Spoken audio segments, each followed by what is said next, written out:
सभी बच्चों को नमः संस्कृताय। यूट्यूब के एग्जाम ज्ञान चैनल पर मैं पूनम आप सभी का बहुत बहुत स्वागत करती हूँ। जैसा कि आपको पता है कि हम लोग संस्कृत कुछ टुकड़ों में खंडों में पढ़ रहे थे, ठीक। तो उसी को आगे बढ़ाते हुए आज हम लोग लकार पढ़ेंगे। तो लकार पढ़ने से पहले सबसे पहले आपसे निवेदन है कि मेरे चैनल को सब्सक्राइब कर लें और वीडियो को लाइक शेयर कर दिया करें, ठीक है, जिससे कि मैं जो भी वीडियो अपलोड करूं वो सबसे पहले आप तक पहुंचे और अधिक से अधिक लोगों को फ़ायदा हो। तो हम पढ़ते हैं लकार, ठीक है। लकार जो है संस्कृत में बहुत महत्वपूर्ण है। इनसे सीटेट, यूपीटेट या फिर अन्य स्टेट टेट में, सुपर टेट में क्वेश्चन आपसे पूछे जाते हैं, ठीक है। तो देखते हैं, और आपको ये जानकारी होनी चाहिए कि लकारें क्या हैं और किसका प्रयोग कब करते हैं और लकारें की संख्या कितनी होती है।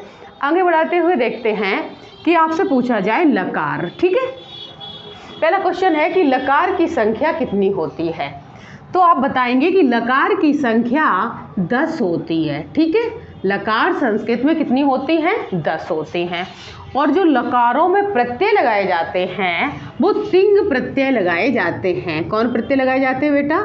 ये क्वेश्चन आपसे पूछ लिया जाता कि तिंग प्रत्यय जो होते हैं वो कब और किस में प्रयोग किए जाते। तो बताएंगे तिंग प्रत्यय का प्रयोग लकारों में होता है और एक लकार में तिंग प्रत्यय की संख्या 18 होती है, ऐसा आप सुनेंगे सिर्फ, ठीक है। तो आगे देखते हैं, हम लोग आपसे बात हो रही थी कि लकार 10 होती हैं, तो याद कैसे करें। किसी से पूछा जाए कि लकार सुनाओ या फिर बताओ, तो शायद सुनाने में थोड़ी सी परेशानी हो सकती है, लेकिन यहाँ मैं आपको एक ट्रिक के माध्यम से याद करवाऊंगी और उनका मतलब अर्थ भी बताऊंगी, ठीक। तो सभी को पता होता है कि आ, ई, ऊ, ऋषि और ए, ओ, ये जो स्वर हैं इनका क्रम हिंदी में सभी को पता है। तो इन्हीं क्रम से हम लोग लकार याद कर लेंगे। तो पहली लकार लिखेंगे, यहाँ पे ला में आ लगाएंगे और इस तरह से लिख देंगे। तो क्या लिख गया ये बेटा? लट लिख गया। ला में आ लगाया, लट लिख गया, जो सबको पता होता है पहली लकार है, इसका प्रयोग वर्तमान काल के लिए किया जाता है। दूसरा, ला में ई लगा लेंगे और लिख देंगे टा के साथ लिट। क्या लिख देंगे? पढ़ते जाएंगे आप लोग, लिट लिख देंगे। तीसरा, ला में ऊ लगा लेंगे, ये याद करने का तरीका है, और टा लिख देंगे तो लुट हो जाएगा। क्या हो जाएगा? लुट हो जाएगा बेटा। और चौथे नंबर पे ला में ऋषि लगा देंगे तो लट हो जाएगा। ये याद कराने का आपका तरीका है। लट, लिट, लुट, लट, ये 4 सभी को याद हो गई होंगी, क्योंकि आ, ई, ऊ, ऋषि, ए, ओ स्वर के माध्यम से आपको याद करवाई जा रही और ये आपको पहले से ही याद होते हैं। पांचवी है आपका ला में ए लगा लेंगे तो हो जाएगी लेट। क्या हो जाएगी? लेट लकार, ठीक है।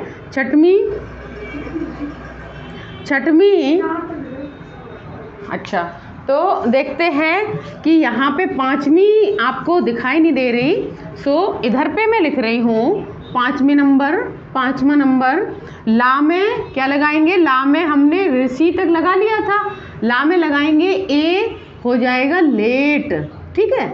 और छठवें नंबर पर ला में लगाएंगे ओ, हो जाएगा लोट। तो यहीं तक हमने आपको स्वर लिखे हैं, तो आपने भी यहीं तक लिख दिए। अगला देखेंगे कि 7वें नंबर में थोड़ा सा परिवर्तन होता है, ला में फिर से आ लगाते हैं और लिखने का तरीका बदल जाता। इसको पढ़ते हैं लंग लकार, ठीक है। ला में आ लगाया, लंग लकार। 8वें नंबर पर ला में ऊ लगाया, ई लगाया, ला में ई लगा दो क्योंकि दूसरे नंबर पर लिखा है, तो लिख लेते हैं लिंग लकार, ठीक है। ला में लगाया आपने, ला में लगाया ऊ, हो गया लुंग। ला में ऊ, ये ला में ऊ लगाया, हो गया लुंग लकार, ठीक है। तो 9 आपको पता चल गई।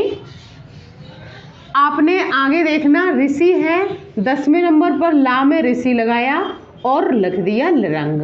लिखने के 2 तरीके हैं, एक टा से लिखा जाता है और एक इंगा और गा से लिखते हैं। ठीक, तो याद हो गई होंगी, लट लिट लुट रट लेट लोट लंग लिंग लुंग रंग।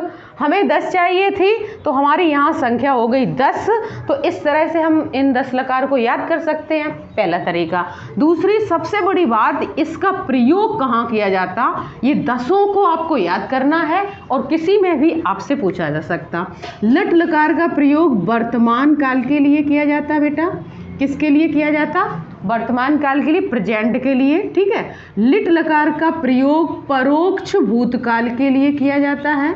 परोक्ष भूतकाल के लिए किया जाता है बेटा, परोक्ष भूतकाल के लिए। लुट का किया जाता है अनद्यतन, अनद्यतन भविष्य काल का। ठीक है, भविष्य काल के लिए कौन सी? अनद्यतन भविष्य काल के लिए लुट लकार। और लट लकार का प्रयोग सामान्य भविष्य के लिए किया जाता है, सामान्य भविष्य के लिए किया जाता है। ठीक बेटा। लोट का आज्ञावाची शब्दों के लिए या प्रेरणार्थक शब्दों के लिए किया जाता है। तो आज्ञा के लिए, प्रेरणा के लिए कौन सी लकार? लोट लकार। ठीक है, ऐसा क्वेश्चन आपसे पूछा जाता है, लोट लकार का प्रयोग किसमें प्रयोग किया जाता? आज्ञा में। आज्ञावाची और प्रेरणावाची शब्दों में किस लकार का प्रयोग किया जाता? लोट लकार का। लंग लकार में आपका किया जाता है अनद्यतन, अनद्यतन भूतकाल।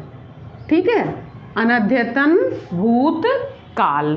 लिंग में आपसे पूछा जाए तो ये जो लकार है लिंग, ये दो नंबर में विभाजित हो जाती है। इसके 2 रूप होते हैं, एक होता है विधिलिंग, एक होता है विधिलिंग और दूसरा होता है आर्षी लिंग। ठीक बेटा। तो आपसे पूछा जाए कि कौन सी लकार 2 प्रकार की होती है तो बताएंगे लिंग लकार। एक होती है आर्षी लिंग। ठीक है, आर्षी लिंग। तो विधिलिंग का प्रयोग चाहिए के लिए किया जाता है, यहाँ पे दिख रहा है, विधिलिंग का प्रयोग चाहिए के लिए किया जाता है बेटा। और आर्षी लिंग का प्रयोग आशीर्वाद देने के लिए किया जाता है। ठीक, तो आपसे कहा जाए आशीर्वाद के लिए आर्षी लिंग, चाहिए के प्रयोग में कौन सी लकार प्रयोग की जाती? विधिलिंग। लुंग लकार का प्रयोग सामान्य भूतकाल के लिए किया जाता है, सामान्य भूतकाल के लिए किया जाता है।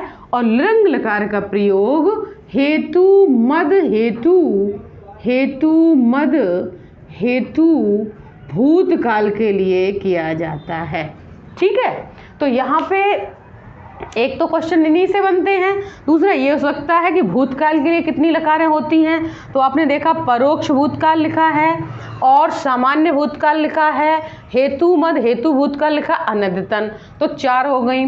और भविष्यकाल के लिए 1 2 हो गई, आज्ञा के लिए ये हो गई। और आपसे पूछा जाए कि ये मैंने छोड़ दिया यहाँ पे कि किस लकार का प्रयोग वेदों में किया जाता, तो आप बताएंगे लेट लकार का प्रयोग वेदों या मंत्रों में किया जाता है। तो ये बहुत पूछा जाता, लेट लकार का प्रयोग कहाँ किया जाता? वेदों में। वेदों और मंत्रों में किस लकार का प्रयोग किया जाता? लेट लकार का। ठीक है, और वर्तमान आपको दिखाई दे रहा, आज्ञा बता ही दिया, ये 2 प्रकार का होता है। तो आपसे पूछा जाए यहाँ भूतकाल के लिए 1 मिनट और डिस्कस करेंगे कि ये सामान्य भूतकाल है, जैसे कि आया गया पढ़ा लिखा आदि। और हेतु मद हेतु में एक वाक्य दूसरे वाक्य पर आधारित होता है, ऐसा कोई भूतकाल हो। और अनद्यतन भूतकाल ये होता है जो आज ना हुआ हो, ऐसा कोई भूतकाल जो आज से पहले हुआ हो और बहुत पुराना भी ना हो, वो भूतकाल लंग लकार अर्थात अनद्यतन भूतकाल होता है। और परोक्ष भूतकाल लिट लकार का मतलब है कि ऐसा भूतकाल जो इतिहास की घटना हो, जो मेरे सामने ना हुई हो, परोक्ष दूसरे के सामने हुआ हो, ऐसा भूतकाल। तो ये सभी थे भूतकाल। इनसे बनने वाले प्रश्न बहुत सारे आपके सॉल्व हो सकते हैं। और यदि आप ये पढ़ने के बाद कोई डाउट रहता है तो प्लीज़ आप मैसेज करके बताइएगा, और मेरा वीडियो कैसे लगा है ये भी बताइए। तो आज के लिए इतना ही रखते हैं, फिर मिलते हैं नेक्स्ट वीडियो में। सभी को नमस्कार, जय हिंद, जय भारत।